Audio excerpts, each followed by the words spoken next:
Saya Yosefa Elvin Seti dengan NIM 24304028 jurusan akuntansi. Di sini saya akan membuat video yaitu untuk memenuhi tugas akhir mata kuliah akuntansi keuangan menengah 1. Yang pertama yaitu soal teori.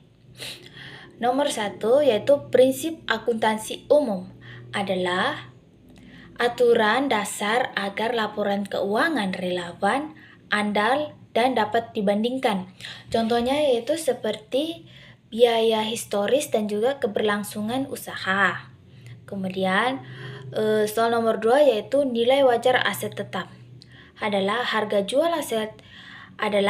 jual aset dalam transaksi teratur. Dihitung lewat pendekatan pasar, pendapatan, dan juga biaya. Kemudian soal nomor 3 yaitu metode biaya historis dan nilai wajar, di mana untuk historisnya dicatat harga perolehan, kelebihannya objektif, kekurangannya tidak relevan pasar.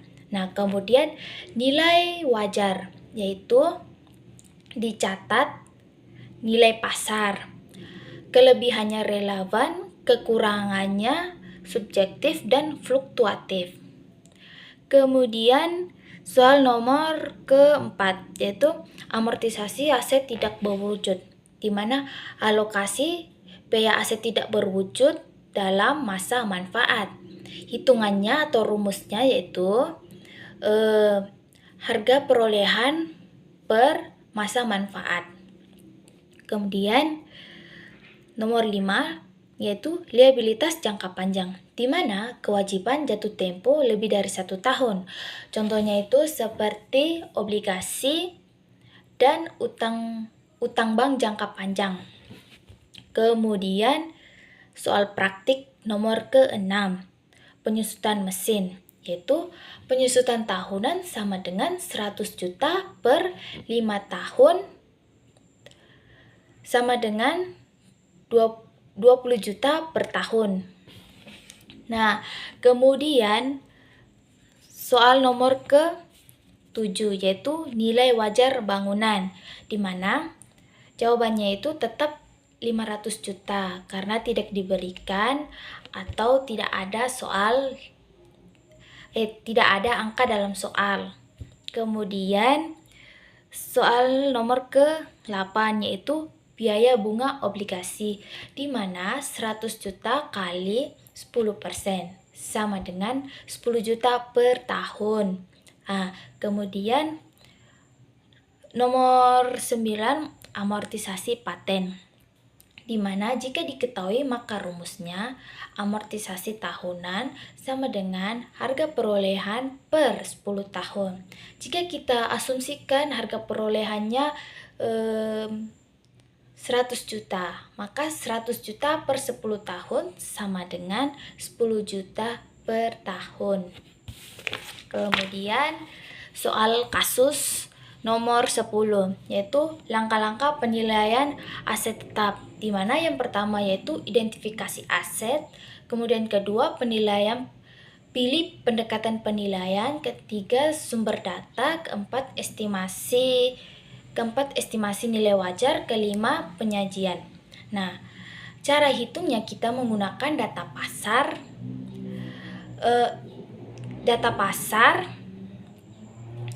diskonto arus kas dan juga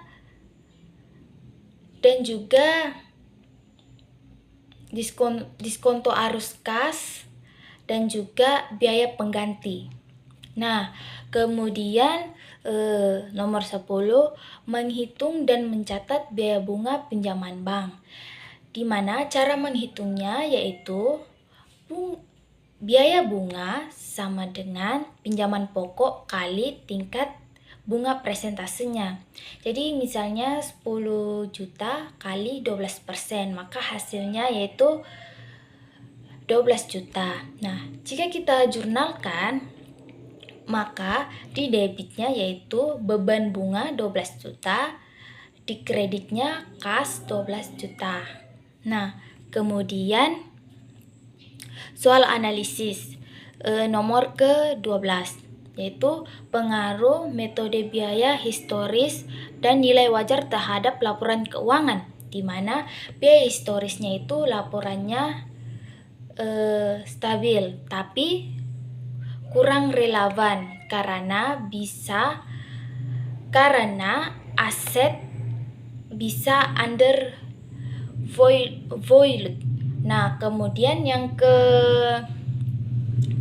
nilai wajar yaitu laporan relevan dan fluktuatif karena bisa mengubah laba dan juga ekuitas.